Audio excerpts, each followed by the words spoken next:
Kalau Samara kenapa nggak mungkin bergabung dengan tim Pak Prabowo?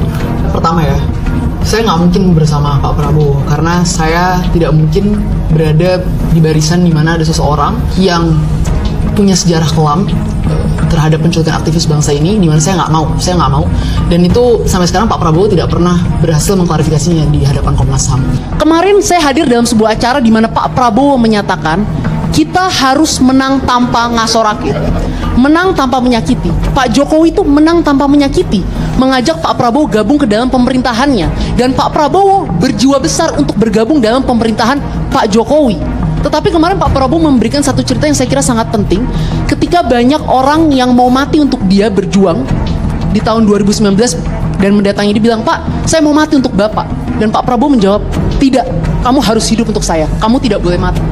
Akhirnya Pak Prabowo menyatakan, "Saya ingin bergabung dalam pemerintahan Pak Jokowi." Karena sudah cukup perpecahan ini, sudah cukup polarisasi ini. What? Indonesia tanah air beta,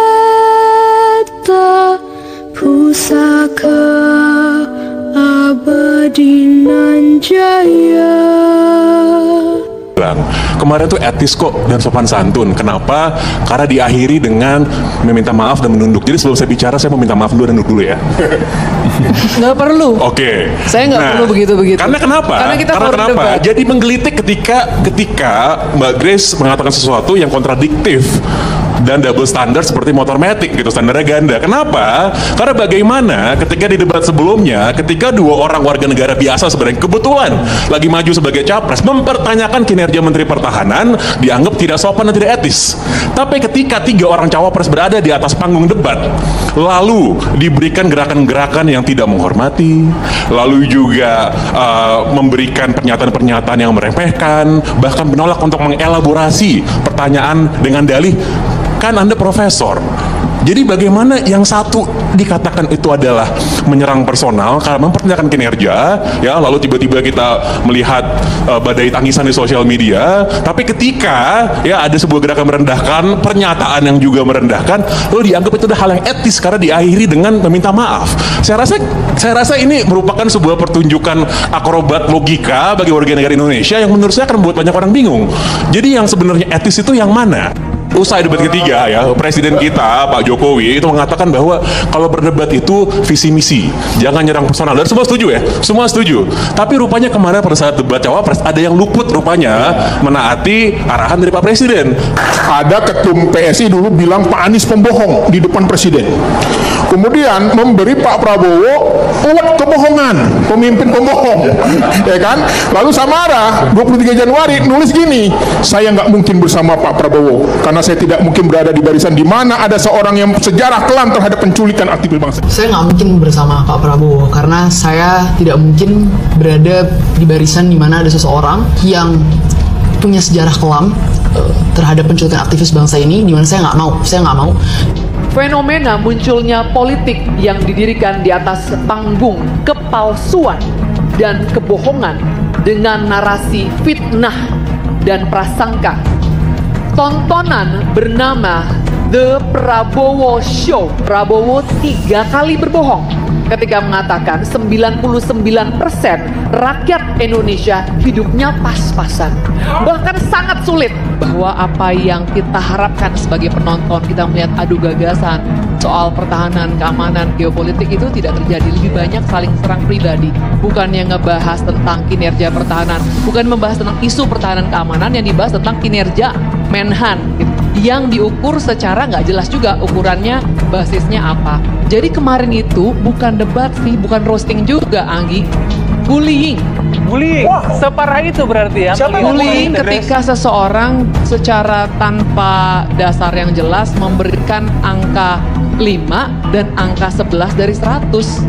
Intinya gini, tidak ada bully-bulian. Kalau kita bicara bully, Pak Prabowo itu sehari setelahnya ngata-ngatain orang pakai huruf G ya, pakai huruf T, ya kan? Ini nggak ada. Jadi nggak ada bullying, nggak ada framing ya? Nggak ada framing. Dan satu lagi, sorry Grace Natali, ada 2 menit, 1 menit, dan 1 menit itu kan udah dibilangin sebelum debat. Harus siap. Kemarin saya berdebat dengan Bobby, ya, Bobby dari tim Anda dari Komisi 1. Dia bisa menjelaskan semua dalam waktu 2 menit. Saya bilang mestinya lu yang kemarin debat, bukan saya. Samara mengatakan, saya nggak mungkin bersama Pak Prabowo karena saya tidak mungkin berada di barisan di mana ada seseorang yang punya sejarah kelam terhadap penculikan aktivis bangsa ini. Di mana saya nggak mau dan itu sampai sekarang Pak Prabowo tidak pernah berhasil mengklarifikasinya di hadapan Komnas HAM. Kemarin, saya hadir dalam sebuah acara di mana Pak Prabowo menyatakan, Bang, kemarin tuh etis kok dan sopan santun. Kenapa? Karena diakhiri dengan meminta maaf dan menunduk. Jadi sebelum saya bicara, saya meminta maaf dulu dan nunduk dulu ya. Nggak perlu. Oke. Saya nggak perlu begitu-begitu. Karena kenapa? Karena kita kenapa? Jadi menggelitik ketika Mbak Grace mengatakan sesuatu yang kontradiktif dan double standard seperti motor matic gitu, standarnya ganda. Kenapa? Karena bagaimana ketika di debat sebelumnya, ketika dua orang warga negara biasa sebenarnya kebetulan lagi maju sebagai capres mempertanyakan kinerja Menteri Pertahanan, dianggap tidak sopan dan tidak etis. Tapi ketika tiga orang cawapres berada di atas panggung debat, lalu diberikan gerakan-gerakan yang tidak menghormati, lalu juga memberikan pernyataan-pernyataan yang meremehkan, bahkan menolak untuk mengelaborasi pertanyaan dengan dalih, kan Anda profesor. Jadi bagaimana yang satu dikatakan itu adalah menyerang personal karena mempertanyakan kinerja, ya, lalu tiba-tiba kita melihat badai tangisan di sosial media, tapi ketika ya ada sebuah gerakan merendahkan, pernyataan yang juga merendahkan, lalu dianggap itu adalah hal yang etis karena diakhiri dengan meminta maaf.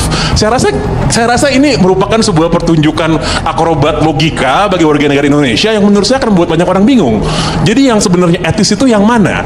Usai debat ketiga ya, Presiden kita Pak Jokowi itu mengatakan bahwa kalau berdebat itu visi misi, jangan nyerang personal. Dan semua setuju ya, semua setuju. Tapi rupanya kemarin pada saat debat cawapres ada yang luput rupanya menaati arahan dari Pak Presiden. Ada ketum PSI dulu bilang Pak Anies pembohong di depan Presiden. Kemudian memberi Pak Prabowo uwet kebohongan, pemimpin pembohong, ya kan? Lalu Samara 23 Januari nulis gini, saya nggak mungkin bersama Pak Prabowo karena saya tidak mungkin berada di barisan di mana ada seorang yang sejarah kelam terhadap penculikan aktivis bangsa. Saya nggak mungkin bersama Pak Prabowo karena saya tidak mungkin berada di barisan di mana ada seseorang yang punya sejarah kelam terhadap penculikan aktivis bangsa ini, di mana saya nggak mau. Fenomena munculnya politik yang didirikan di atas panggung kepalsuan dan kebohongan dengan narasi fitnah dan prasangka. Tontonan bernama The Prabowo Show. Prabowo 3 kali berbohong ketika mengatakan 99% rakyat Indonesia hidupnya pas-pasan. Bahkan sangat sulit bahwa apa yang kita harapkan sebagai penonton, kita melihat adu gagasan soal pertahanan, keamanan, geopolitik itu tidak terjadi. Lebih banyak saling serang pribadi. Bukan yang ngebahas tentang kinerja pertahanan, bukan membahas tentang isu pertahanan keamanan, yang dibahas tentang kinerja Menhan gitu, yang diukur secara nggak jelas juga ukurannya, basisnya apa. Jadi kemarin itu bukan debat sih, bukan roasting juga, Anggi. Bullying. Wah, separah itu berarti ya. Bullying ketika seseorang secara tanpa dasar yang jelas memberikan angka 5 dan angka 11 dari 100. Intinya gini. Indonesia sejak dulu kala tetap dipuja-puja bangsa.